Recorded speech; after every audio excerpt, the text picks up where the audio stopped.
So hello friends, welcome in my channel SPT 999. This is Vikas with lecture 30 for JavaScript, and in this lecture we are going to discuss about API. So API stands for Application Programming Interface. API is just like a special URL that is used for the communication between applications or resources or servers, you can say. Let's try to understand. See, if you have a server, आपके पास एक server है and a client device also, एक client है. इस server में कहीं पे आपने अपना डेटा स्टोर करके रखा है। इस डेटा को जब भी आप अपने इस क्लाइंट डिवाइस में फेच करना चाहते हैं, तो इस क्लाइंट डिवाइस में जो प्रोग्राम इस डेटा को फेच करेगा, उसे इस डेटा के साथ लिंक क्रिएट करके इस डेटा के एड्रेस से उस डेटा को उठाना पड़ता है। तो बेसिकली हम पूरे इस सर्वर का एड्रेस प्लस इस सर्वर में बहुत सारा डॉक्यूमेंट होगा, उसमें से आपके डेटा का एड्रेस, ये मिला करके कंप्लीट एक यूआरएल बनाते हैं। तो यूआरएल तो आप समझते हैं, एड्रेस बार में, वेबसाइट में या आपके जो ब्राउजर होता है उसके एड्रेस बार में हर एक पेज का एक एड्रेस होता है, स्पेसिफिक पेज का एक यूनिक एड्रेस होता है, उसे यूआरएल कहते हैं, यूनिफॉर्म रिसोर्स लोकेटर। तो वैसे ही जो आपका एपीआई है बेसिकली वो भी एक तरह का यूआरएल है, एक स्पेशल टाइप का यूआरएल है जो क्लाइंट सर्वर के बीच में कम्युनिकेशन करने के टाइम पे डेटा को ट्रांसफर करने का काम करता है। या फिर हो सकता है कि कोई एक सर्वर दूसरे सर्वर से कम्युनिकेट करे, या कोई एक सॉफ्टवेयर एप्लीकेशन कोई दूसरे एप्लीकेशन से कम्युनिकेट करे। तो एप्लीकेशंस के बीच में कम्युनिकेशन के लिए, डेटा ट्रांसफर करने के लिए हमें बेसिकली एपीआई की जरूरत पड़ती है। तो बहुत ज्यादा कंफ्यूज होने की जरूरत नहीं है। एपीआई जस्ट लाइक अ यूआरएल, एक यूआरएल, आप इसको बस इतना समझ के रखो। और अभी आप इसको देखेंगे तो बिल्कुल यूआरएल की शक्ल का होगा, ये यूआरएल ही है, बस स्पेशल यूआरएल है। मतलब पर्पस थोड़ा सा अलग है। मतलब जैसे कि हम सभी इंसान हैं लेकिन सबके टास्क अलग अलग हैं, तो टास्क अलग होने की वजह से किसी को डॉक्टर, किसी को इंजीनियर, किसी को मैनेजर, किसी को बॉस, ये सब कह देते हैं, बट ओवरऑल है सब इंसान। यहाँ पे भी होता है कि सारे के सारे यूआरएल होते हैं, और बस इन यूआरएल्स का काम क्या है, डेटा को फेच करने के लिए यूज होते हैं, कम्युनिकेशन के लिए यूज होते हैं। तो यहाँ पे आप समझने की कोशिश करो। जैसे मैंने बताया, ये क्लाइंट डिवाइस है, ये सर्वर है, इसको डेटा चाहिए था, इस सर्वर पे डेटा कहीं रखा है, इसका एड्रेस होगा, उसी को यूआरएल कहेंगे। अब आपको अपनी वेबसाइट में मान लो मौसम की जानकारी भी चाहिए, वेदर डिपार्टमेंट का सर्वर अलग होगा, तो आपको अपनी वेबसाइट में कुछ कोड लिखना होगा बैकएंड में, जो आपकी वेबसाइट की कनेक्टिविटी इस सर्वर के साथ कराएगा। अब क्योंकि ये डायरेक्ट हो सकता है आपको इंफॉर्मेशन ना दे, मौसम की जानकारी आपको डायरेक्ट ना मिले, तो इसके लिए आपको इसमें सब्सक्रिप्शन करना होगा, आप रजिस्ट्रेशन करेंगे, या फिर हो सकता है फ्री सर्विसेज मिलती हैं। देखो, दो तरीके की सर्विसेज होंगी, फ्री और पेड। तो हो सकता है ये सर्वर आपको कुछ इन्फॉर्मेशन फ्री में दे रहा हो, तो आपको जस्ट लॉगिन करना है, लॉगिन आईडी और पासवर्ड मिल जाएगा और आप सीधे डेटा फेच कर लोगे, और ये डेटा यहाँ से यहाँ आएगा और आपकी साइट पे दिख जाएगा। बट हो सकता है कुछ सर्विसेज ऐसी हों जो पेड हों, तो फिर उसके लिए आपको पेमेंट करना होगा। अगेन आपकी आईडी पासवर्ड में वो डिटेल होगी, आप इस वेबसाइट के थ्रू, अपनी वेबसाइट के थ्रू इस सर्वर पे लॉगिन करेंगे, इन्फॉर्मेशन यहाँ आ जाएगी। ऐसे मान लो आप अपनी वेबसाइट पे शेयर मार्केट की इन्फॉर्मेशन रखना चाहते हैं, तो शेयर मार्केट का एनएसई बीएसई का सर्वर अलग होगा। अब आपको अपनी वेबसाइट के अंदर एनएसई बीएसई के सर्वर का लिंक देना पड़ेगा जहां से डेटा आएगा। अगेन अगर सर्विसेज फ्री हैं तो फ्री वाला, और अगर पेड हैं तो पेड वाला। तो इस डेटा को पिकअप करने के लिए ये जो एनएसई बीएसई का सर्वर है वो आपको एक लिंक देगा। वो लिंक बेसिकली एक यूआरएल होगा। आप अपने इस वेबसाइट में उसी यूआरएल को पुट करोगे, और जैसे ही हिट करोगे उस यूआरएल को, जो भी आपकी रिक्वायरमेंट होगी उस यूआरएल के अंदर ही रख दोगे, और ये यहां से यहां पहुंचेगा और वहां से डेटा फेच करके ले आएगा। ठीक है, और आपको वेबसाइट पे दिख जाएगा। तो अब यहाँ पे देखो, ऐसे ही सॉफ्टवेयर आपस में कम्युनिकेट करते हैं, एक सॉफ्टवेयर दूसरे सॉफ्टवेयर से डेटा उठाता है। बैंक के सॉफ्टवेयर होते हैं, एक क्लाइंट के मोबाइल से डेटा आता है, इंफॉर्मेशन आती हैं, सर्वर के पास स्टोर होती हैं, या मोबाइल सर्वर से डेटा को फेच करते हैं। तो सभी जगह पे ये बेसिकली एपीआई ही काम कर रहे होते हैं। ठीक है, और इसको आजकल बहुत पॉपुलर एग्जांपल से समझाया जाता है, तो आप वो भी समझ सकते हो कि जैसे मान लो किसी होटल में एक किचन एरिया होता है और एक फ्रंट एरिया जहाँ पे मतलब सभी लोग खाना खा रहे होते हैं। और ऐसे हो सकता है कि स्टोर रूम हो और भी अलग अलग जगह पे रूम्स हैं, बट इन सब के बीच में डेटा को लाने ले जाने का काम कौन करता है? वेटर्स। तो ये वेटर्स बेसिकली क्या है, इस पूरे होटल मैनेजमेंट का सिस्टम का एपीआई है। यानी इतने सारे अलग अलग एपीआई हैं, यहाँ से डेटा लाने के लिए अलग एपीआई, अलग वेटर यूज हो रहा है, यहाँ पे अलग यूज हो रहा है, यहाँ पे अलग यूज हो रहा है। वैसे ही वेबसाइट्स में होता है, एप्लीकेशंस में होता है कि आपको एपीआई यानी यूआरएल्स दे दिए जाते हैं और वो ही डेटा को लाने ले जाने का काम करते हैं। तो अभी आप इसको प्रैक्टिकली करके देखते हैं जावास्क्रिप्ट में। जब आप किसी सर्वर से कनेक्ट होते हैं एपीआई के थ्रू, तो बेसिकली 4 तरीके के बेसिक ऑपरेशन है। इनको क्रिएट, रीड, अपडेट और डिलीट कहा जाता है, यानी CRUD ऑपरेशंस। तो क्रिएट ऑपरेशन को हम लोग पोस्ट कीवर्ड से रिप्रेजेंट करते हैं यहाँ। रीड ऑपरेशन के लिए हम गेट कीवर्ड लगाते हैं और अपडेट करने के लिए पुट और पैच होता है। तो पुट और पैच एक पार्शियल चेंजेस और एक फुल कंप्लीट चेंजेस के लिए होता है, इस तरीके के चेंजेस होते हैं। और अगर आप डिलीट करना चाहते हो तो आप डिलीट ऑपरेशन करोगे। तो हर जगह पे एपीआई ही यूज होंगे इन ऑपरेशंस के लिए, जब भी आप सर्वर से डेटा को लाने की कोशिश करोगे, सर्वर पे डेटा अपडेट करने की कोशिश करोगे।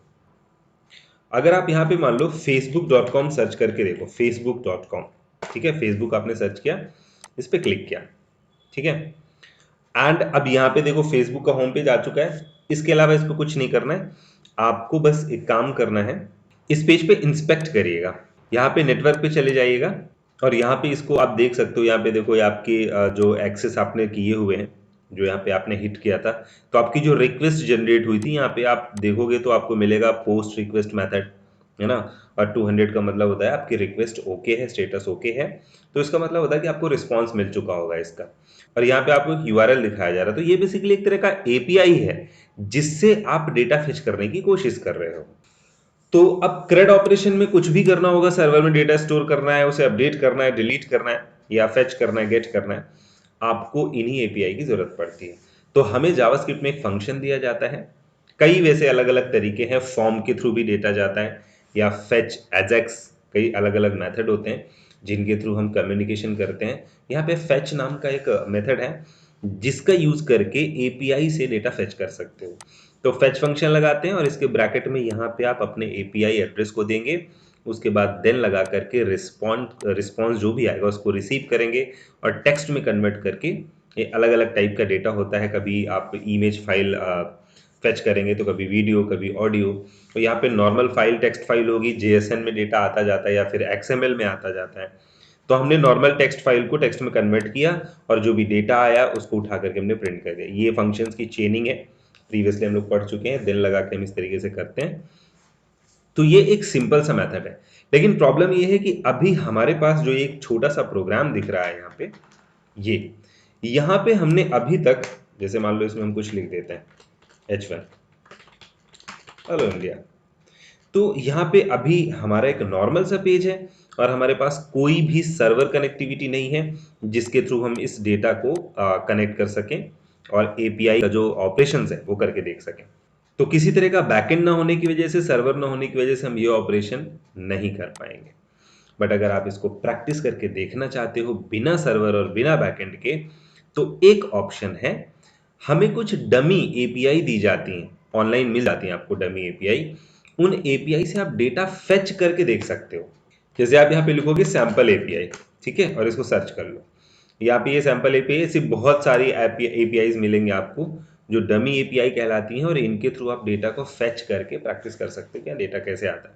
अब देखो यहाँ पे ढेर सारा डेटा आपको मिलेगा, बीएस का, स्विच गेम्स का, कोडिंग का, इसमें से किसी भी एक पे क्लिक कर लो, ठीक है। ये आपको एक एपीआई का लिंक देंगे, ये देखो यहाँ पे एक लिंक दिया हुआ है, एक तरह की एपीआई है और इस एड्रेस पे इस तरीके का बहुत सारा डेटा पड़ा होगा, उस डेटा को हमें फेच करना है, तो हम यहाँ से इसको कॉपी कर लेंगे। तो आप यहीं पे इस पे क्लिक कर दो और ये कॉपी कर लो, यहाँ से ये एड्रेस कॉपी हो गया, आप इसको क्लोज कर सकते हो, नो प्रॉब्लम। और अपने प्रोग्राम में आओ यहाँ पे, ठीक है, ये एपीआई रखा हुआ है हमने, और ये वाला जो फेच वाला फंक्शन है ना, इसको एज इट इज उठा के कॉपी कर लो, यहाँ पे पेस्ट करना, ठीक है, और इस एपीआई को यहाँ से उठा करके इसकी जगह पे टाइप कर दो, पेस्ट कर दिया। अभी आप देखेंगे कि ये फेच जो है इस एपीआई से डेटा उठा करके आउटपुट में आपको दिखा देगा, आपकी फाइल में दिख जाएगा ये डेटा, ठीक है। इसको रिफ्रेश करते हैं, देखो डेटा सारा का सारा आ गया आपका वहां से उठ करके। इतना सारा डेटा वहाँ पे पड़ा हुआ था। तो इस तरीके से एपीआईज काम करती हैं। फंक्शंस को लिखने के और भी तरीके हो सकते हैं। इस पे हम कैच लगा करके इसकी एक्सेप्शन हैंडलिंग भी कर सकते हैं। देखो यहाँ पे मैंने ये पेस्ट किया, तो यहाँ पे एक एड्रेस, एक एपीआई ये दिया हुआ है। कई तरीके के एपीआई यहाँ पे मैंने लिखे हुए हैं, आप नेट से सर्च कर सकते हो। देखो कुछ यहाँ पे लिखे हैं, इसमें से किसी से भी डेटा फेच करके आप चेक कर सकते हो। ये डमी एपीआईज हैं, फ्री हैं, ऑनलाइन पड़ी हुई हैं, बहुत सारी होती हैं, आप किसी को भी चेक करके देख सकते हो। तो यहाँ पे हमने कहा है कि अगर यहाँ इस सर्वर से डेटा मिल जाता है, रिस्पॉन्स मिल जाता है, तो आप उस रिस्पॉन्स का स्टेटस प्रिंट करोगे और यहाँ से रिटर्न कर दोगे। अगर स्टेटस ओके नहीं है तो नॉट लगा हुआ है यहाँ पे, है ना। और अगर मिल जाता है तो उसको टेक्स्ट में कन्वर्ट करना, देन डॉक्यूमेंट डेटा में उठा करके प्रिंट कर देना। और अगर किसी तरह का एक्सेप्शन आए तो उसे कैच करके यहाँ पे प्रिंट कर देना। अभी अगर हम इसको नॉर्मली रन करते हैं तो देखते हैं आउटपुट में क्या आता है। इसको रिफ्रेश कर लेते हैं। देखो यहाँ पे वो वाला डेटा आ गया, ये नए एपीआई से डेटा आ रहा है, इतना ही डेटा है उसमें, ठीक है। इस एपीआई में इतना ही डेटा है। अच्छा, अगर ये एपीआई हम यहाँ पे कुछ इस तरीके से गलत दे दें ऐसा, तो हमने देखो यहाँ पे इसको ब्लैंक कर दिया, इसको सेव किया और यहाँ पे आके रिफ्रेश कर लो आप, तो यहाँ पे देखो दिखा रहा है टाइप एरर, एक तरह की एरर आ गई। तो इस एरर को कौन हैंडल कर रहा है? एक कैच हैंडल कर रहा है, ठीक है। आई थिंक ये बात आपको समझ आ रही होगी। और यहाँ पे जैसे कि हमने कुछ एपीआई लिखी, अब ये एपीआई कहीं एग्जिस्ट तो करती नहीं है, इसको रिफ्रेश करो आप, तो type error fail to fetch, देखो अगेन से एक एरर आ गई है, क्योंकि इस एपीआई में कोई एड्रेस नहीं मिल रहा है। तो इस तरीके से एपीआई काम करती है, हमारा फेच काम करता है। और मैं आपको अगर आगे दिखाऊं तो यहाँ पे देखो पोस्ट मेथड है, डेटा भेजने का तरीका है, पुट है, अपडेट करने का तरीका है, पैच भी है, पार्शियली अपडेट करने का, और डिलीट भी है। बट इसके लिए प्रॉपर आपके पास एक बैकएंड होना चाहिए जहां पे आप अपना डेटा स्टोर करोगे, क्योंकि किसी और सर्वर पे डेटा को डिलीट करने की परमिशन थोड़े ना मिलेगी आपको। थिंक अबाउट इट कि आपने गेट तो कर लिया, फ्री में कोई आपको डमी डेटा दे सकता है प्रैक्टिस के लिए, बट आप उसका डेटा फेच करो, वहां पे अपना डेटा स्टोर करो, उसके डेटा में अपडेट करो या डिलीट करो, ये सारे ऑपरेशन करने हैं तो हमें अपना खुद का बैकएंड बनाना पड़ता है। तो हमें प्रॉपर एक अपना बैकएंड बनाना पड़ता है और उसी में ये सारे क्रेड ऑपरेशंस हम प्रॉपरली कर पाते हैं। तो आई थिंक एपीआई के बारे में जो एक बेसिक कंसेप्ट है वो मैंने आपको समझा दिया है। जब हम लोग बैकएंड पढ़ेंगे तो वहां पे एक प्रॉपर कनेक्टिविटी के साथ क्रेड ऑपरेशंस करके देखेंगे, कंप्लीट क्रेड ऑपरेशन करेंगे, क्रिएट, अपडेट, डिलीट और फेच यानी गेट जिसको हम बोलते हैं। So that's all for this lecture, guys. If you have any doubt or question, you can contact, like, share and subscribe the channel and share with your friends. Thanks for watching.